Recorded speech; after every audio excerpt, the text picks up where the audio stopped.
ഉറക്കം കിട്ടാൻ എന്താ ചെയ്യേണ്ടത്? എല്ലാവരുടെയും സംശയമാണ്, അല്ലെങ്കിൽ എല്ലാവരുടെയും ആഗ്രഹമാണ് നന്നായിട്ടൊന്ന് ഉറങ്ങുക എന്നുള്ളത്. നന്നായിട്ടൊന്ന് ഉറങ്ങി എഴുന്നേറ്റാൽ തന്നെ നമ്മുടെ പകുതി പ്രശ്നങ്ങൾ തീരും. അപ്പം നന്നായിട്ടൊന്ന് ഉറങ്ങാൻ പറ്റണില്ല, അതിനെന്ത് ചെയ്യും? വളരെ സിമ്പിളാണ്. കാരണം നമുക്ക് ഉറക്കം കിട്ടാത്തതിൻ്റെ പ്രധാന കാരണം നമ്മുടെ ഉള്ളിൽ കിടക്കുന്ന ഈ അസ്വസ്ഥതകളാണ്. ഒരു തരത്തിൽ അല്ലെങ്കിൽ മറ്റൊരു തരത്തിൽ നമ്മൾ അസ്വസ്ഥരാണ്. ഒരുപാട് പ്രശ്നങ്ങൾ. അതിൻ്റെ ഇടയിൽ നമ്മൾ മലയാളികളായിപ്പോയി. അതുകൊണ്ട് എന്താ പ്രശ്നം എന്ന് വെച്ച് കഴിഞ്ഞാൽ നമുക്ക് നാട്ടിലുള്ള എല്ലാ കാര്യങ്ങളും അറിയണം, ഇല്ലേ? രാവിലെ എഴുന്നേറ്റാൽ പത്രം വായിക്കണം, പിന്നെ ടി വിയിൽ ന്യൂസുകൾ എന്ന് വേണ്ട, അറിയാനുള്ള ആ ഒരു ആഗ്രഹം നമ്മളുടെ അത്രയും ലോകത്ത് മറ്റൊരിടത്തും ഇല്ലെന്നാണ് എനിക്ക് തോന്നുന്നത്. അതുപോലെ തന്നെ കേരളത്തിൻ്റെ അത്രയും ന്യൂസ് ചാനലുകൾ വേറൊരിടത്തും ഇല്ല. ശ്രദ്ധിച്ചിട്ടുണ്ടോ? ഓരോ രാഷ്ട്രീയ പാർട്ടിക്ക്, ഓരോ മതത്തിന്, ഓരോ ജാതിക്ക് എന്ന് വേണ്ട എല്ലാവർക്കും, അല്ലെങ്കിൽ അവരുടെ ആശയങ്ങൾ പ്രചരിപ്പിക്കാൻ വേണ്ടിയിട്ട് ന്യൂസ് ചാനലുകൾ. ഇവരൊക്കെ കൂടി നമുക്ക് തരുന്നത് എന്താണ്? എല്ലാം നെഗറ്റീവ്.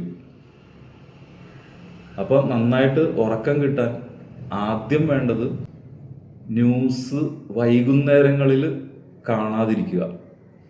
വൈകുന്നേരങ്ങളില ആ തർക്കിക്കുന്ന എന്താ പറയുക, ചർച്ചകൾ കാണാതിരിക്കുക. സ്ത്രീകളാണെങ്കിൽ പ്രത്യേകിച്ച് സ്ത്രീകളോടൊന്ന് പറയുന്നതിൽ തെറ്റ് ഇത് ഒന്നും തോന്നരുത്. കാരണം സ്ത്രീകൾ കൂടുതലായിട്ട് കാണുന്നത് കൊണ്ടിട്ടാണ് അങ്ങനെ പറയുന്നത്. അതായത് സീരിയലുകൾ. ഇവർ നമുക്ക് എന്താ തരുന്നത്? മരുമകളെ കൊല്ലാൻ വരുന്ന അമ്മായിയമ്മ, അല്ലെങ്കിൽ അമ്മായിയമ്മ കൊല്ലാൻ നടക്കുന്ന മരുമകൾ, കത്തിയ വേഷോ എന്താണെന്ന് വെച്ചത് കൈ പിടിച്ചിട്ട് കൊടുക്കാൻ പോകുമ്പോൾ അടുത്ത വാരത്തിലേക്ക് അല്ലെങ്കിൽ അടുത്ത എപ്പിസോഡ് ആദ്യം ക്രിയേറ്റ് ചെയ്യണം നമ്മുടെ ഉള്ളിൽ, ഇല്ലേ? രാവിലെ എഴുന്നേറ്റാലും പത്രം തുറന്നാൽ ഫസ്റ്റ് കാണുന്നത് കൊലപാതകത്തെ കുറിച്ചായിരിക്കും. അതൊക്കെ ലാസ്റ്റ് പേജിലോട്ട് പോട്ടെ, നല്ല നല്ല വാർത്തകൾ ആദ്യം കാണട്ടെ.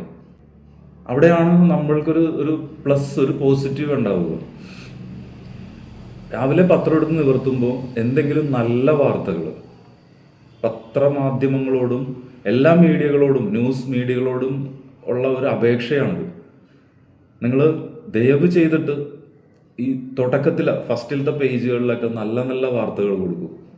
കൂടുതൽ ഹെൽപ്ഫുള്ളായിട്ടുള്ള, മാനസികമായിട്ട് സന്തോഷം ഉണ്ടാക്കുന്ന അത്തരത്തിലുള്ള വാർത്തകൾ.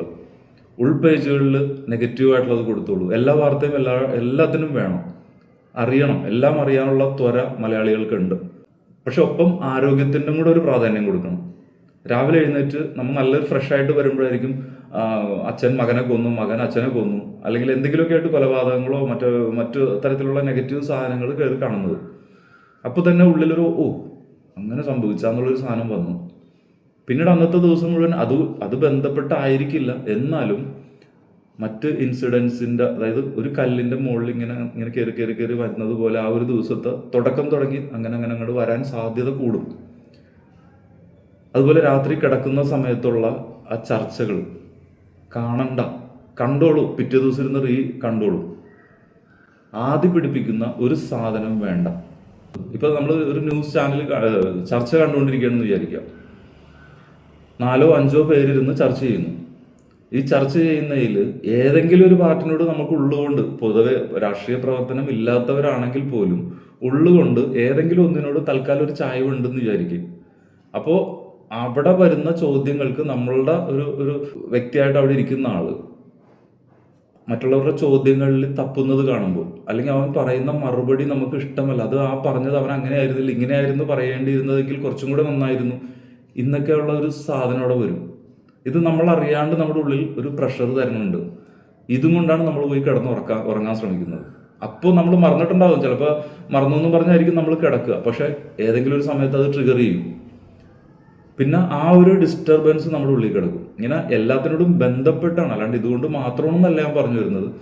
നമ്മൾ കഴിയുന്നത്ര ഉറങ്ങുന്ന സമയങ്ങളിൽ പോസിറ്റീവായിട്ടുള്ള കാര്യങ്ങളെ കുറിച്ചിട്ട് ചിന്തിക്കുക, സംസാരിക്കുക. വീട്ടുകാരായിട്ട് ഒരു നല്ല ഒരു കമ്മ്യൂണിക്കേഷൻ ഉണ്ടായാൽ തന്നെ പകുതി പ്രശ്നം തീരും. നമ്മൾ ആ ഒരു സന്തോഷത്തോടുകൂടി കിടന്നു കഴിഞ്ഞാൽ അത് പയ്യങ്ങോട് ഉറങ്ങും. ഉറക്കത്തെക്കുറിച്ച് ഞാൻ ഉറങ്ങില്ല എന്ന് ഒരാളോടും പറയരുത്. നമ്മുടെ വീട്ടിലെ അമ്മമാരൊക്കെ പറയുന്നത് കേട്ടല്ലേ, വിളിച്ചു കഴിയുമ്പോൾ നെഗറ്റീവ് പറയാനാണ് എല്ലാവർക്കും താല്പര്യം. അതായത് എന്താ മോളെ വിശേഷം, അല്ലെങ്കിൽ എന്താ അമ്മ വിശേഷം എന്ന് ചോദിക്കുമ്പോൾ എന്ത് പറയാനാടി, ഒരു പോള കണ്ണടച്ചിട്ടില്ല ഞാൻ. ഇത് പറയുമ്പോൾ അപ്പം മറ്റേ അവിടെ നിന്ന് അത്രയെങ്കിലും കിടന്നുറങ്ങിയില്ല, ഞാൻ അത്രയും കൂടി ഉറങ്ങിയില്ല എന്ന് പറയും. ഇതൊരു കോമൺ സാധനം. നമ്മൾ ഉറങ്ങിയില്ല, അല്ലെങ്കിൽ എനിക്ക് ഭയങ്കര ബുദ്ധിമുട്ടായിരുന്നു, ഞാൻ അല്ലാത്ത അസ്വസ്ഥനായിരുന്നു, ഇങ്ങനെയൊക്കെ പറഞ്ഞറിയിക്കാനാണ് നമ്മൾ എപ്പോഴും ശ്രമിക്കുക. ഇത് സ്ഥിരമായിട്ട് നമ്മുടെ തലച്ചോറ് കേൾക്കുകയും കൂടി ചെയ്യണം. സ്വാഭാവികമായിട്ട് നമ്മൾ അങ്ങനെ ആയിപ്പോകുന്ന പറയണം.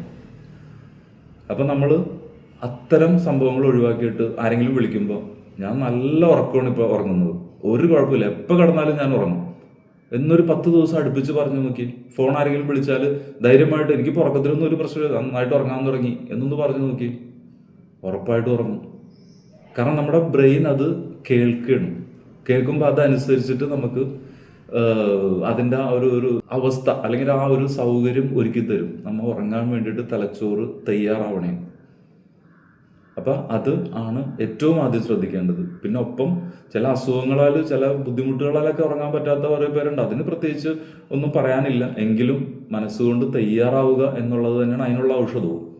പിന്നെ ഒരു ചെറിയ ടിപ്പ്, ഒരല്പം ബട്ടറോ അല്ലെങ്കിൽ നെയ്യോ ഒരു നുള്ളെടുത്തിട്ട് നമ്മുടെ ഉള്ളംകാലിൽ ചെറുതായിട്ടൊന്ന് തടവി വെക്കുന്നത് നല്ലതാണ്. ഉള്ളംകാലിൽ ഞാൻ അതിൻ്റെ പിക്ക് ഇട്ട് തരാം. ആ ഭാഗത്ത് ചെറുതായിട്ടൊന്ന് തടവി ഒന്ന് മസാജ് ചെയ്യണമെങ്കിൽ അതിന് മുമ്പായിട്ട് ഇത്തിരി ഇളം ചൂടുവെള്ളത്തിൽ കാൽപാദം ഒരു 5 മിനിറ്റോ 10 മിനിറ്റോ മുക്കി വെക്കുക. മുക്കി വെച്ചിട്ട് കിടക്കും.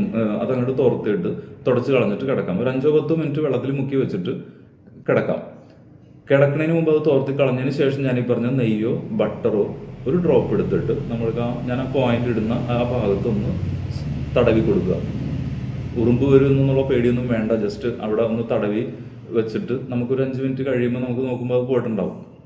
അതിൻ്റെ സ്മെല്ല് അവിടെ ഉണ്ടാവും എന്ന് വെറുതെ അങ്ങടെ ഉറങ്ങിയൊന്നും വരില്ല, നമ്മൾ പുതപ്പൊക്കെ ഇട്ടാൽ മതി. അപ്പോൾ ഇതൊന്ന് പരീക്ഷിച്ച് നോക്കുക, ഉറപ്പായിട്ടും നല്ല ഉറക്കം കിട്ടും. ഒരു ദിവസമോ 2 ദിവസമോ അല്ല, ഒരു അടുപ്പിച്ചങ്ങോട്ട് ചെയ്തോളൂ. ശീലമായി കഴിഞ്ഞാൽ ഉറപ്പായിട്ടും നല്ല ഉറക്കത്തിലേക്ക് പോകും. Okay, thank you.